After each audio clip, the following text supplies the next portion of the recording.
farm in northern Minnesota, and he learned many things on the farm, not the least of which was how to get results with very few resources. While working at Winnebago Industries as manager of quality engineering, he used this innovative technique that he learned on the farm, and he used that many times. And speaking for 6 to 8 minutes and fulfilling assignment number 4 in the Competent Communication Manual, we have Jack speaking. Title is Make It Happen, and it'll be 6 to 8 minutes. Help me welcome Jack Kantola.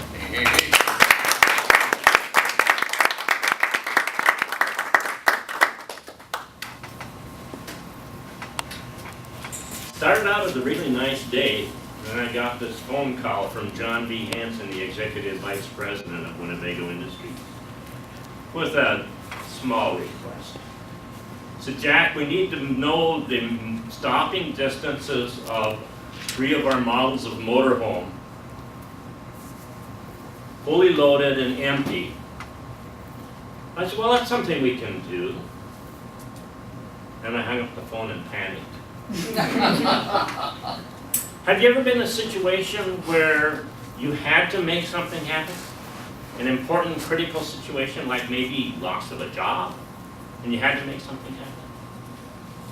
Well, one of the things that I learned on the farm was how to innovate, how to be creative at getting results. I took that skill with me to Winnebago, and it started out when I was quality engineering manager, and they called me up and they said, we need to know, first of all, the tensile strength of our adhesive on the sidewall sandwich panel construction that we use on motorhomes. And I don't know how long. We don't have any equipment for doing that, you know. So we went down to the local hardware store, bought us a fish scale, got some dental cement, we put some packages together and we held it, and then my assistant Larry became the man that did the pulling, because we needed consistency, right? Whatever that means. And so he would pull it, and I would watch the scale and then record when the separation on the adhesive occurred. That was the beginnings of what we called and what became Winnebago's test and evaluation laboratory. Now getting back to that first opening, how do you measure the stopping distances of a vehicle? We didn't know. So we called some people in the sales office who had worked in the auto industry, and they gave us a contact in the auto industry, and we called them up, and we found out what they do is they take essentially a .22 rifle, it's a little short barrel, with a die charge, .22 caliber die charge on it, and they connect it up to the brake lights, or the brake light switch circuit on the motorhome. So when you press the brake, it applies power to the charge and fires the charge, and the die charge makes a mark on the highway. Very logical, makes a lot of sense. So we got the name of the supplier, we called them up and said, we want to buy one of these things, how soon could we have it? The lead time is 4 weeks. I said, oops. Anything we can do to speed that up? Nope. So we hung up the phone, looked at each other and said, well, we know how it's done. We know the process. So how can we replicate that process with what we have? So what we did was we took a piece of PVC pipe, about 2 inches in diameter, about that long. We attached it to a board. To that we attached a pole bar nail. Pole bar nails are about that long and about almost a ½ inch in diameter. We wrapped that pole bar nail with insulated wire, creating an electromagnet. We fastened that to the side of the PVC tubing.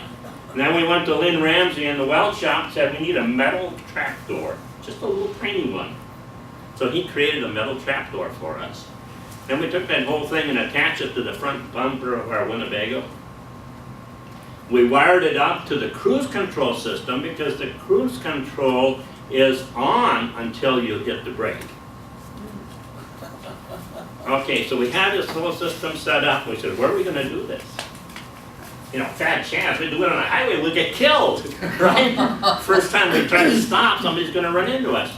And so we called John V. Hansen up and said, hey, we can do this, but we need a place to do it, and the only place we can figure out is the airport. So we commandeered the Forest City, Iowa airport for the afternoon. Flying in or flying out, we loaded up our stuff in the motorhome. We stopped at the Red Owl store on the way down there and bought a dozen eggs. Took it out to the motorhome. My assistant Larry was the designated driver.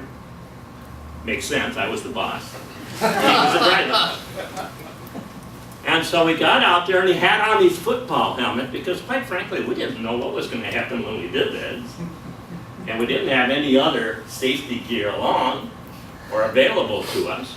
And so we went out to the airport, we put an egg in the little tubing cover, closed the trap door, and the electromagnet kept the trap closed.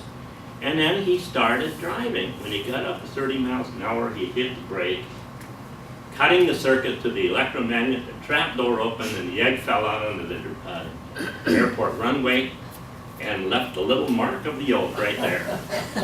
Then we took our tape measure and measured from the yolk to the front bumper of the motorhome. We had our stopping distances. We were innovative, creative. And the thing that helped on that part of innovation was the fact that we also had a hell of a sense of humor. And we figured, hey, if they need it, if they're going to be that unreasonable, they're going to have to accept what we can give them. Then when we did the loaded motorhomes, it was easy. Filling the tanks was no problem whatsoever. We filled the holding tank with water, we filled the water tank full of water, we had a tank full of gas. And then we went over to the housing division, we borrowed a few squares of asphalt shingles and sat them on the floor. Repeated the process again. We did this on 3 motorhomes, loaded and empty. And you know something, when we wrote that report, it looked just like it came out of Detroit. There was no mention of eggs. There was no mention of this jury-rigged system that we used, but the results were there. And the results were accepted by the Department of Transportation.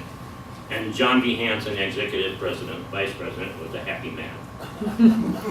Now, that creativeness evolved and ended up where we had our own test lab building with a drive-in environmental chamber, an Instron tensile tester, all of the equipment you would ever need to do this job. And it all started because we were creative and we were innovative.